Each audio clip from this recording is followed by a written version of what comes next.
Kawasaki Heshikir, yollarda yürüyen değil asfalta zincirlenmiş bir ejderha. 988 cc'lik kalbi, 310 beygirlik öfkesiyle ateş püskürüyor. Gazı açtığında sesi gök gürültüsünü susturur, asfaltta alev gibi ilerler.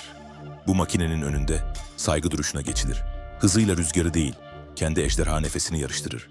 Parası olan bile bunu almaya yüreği yetmez. Beğenmeyi ve takip etmeyi unutma.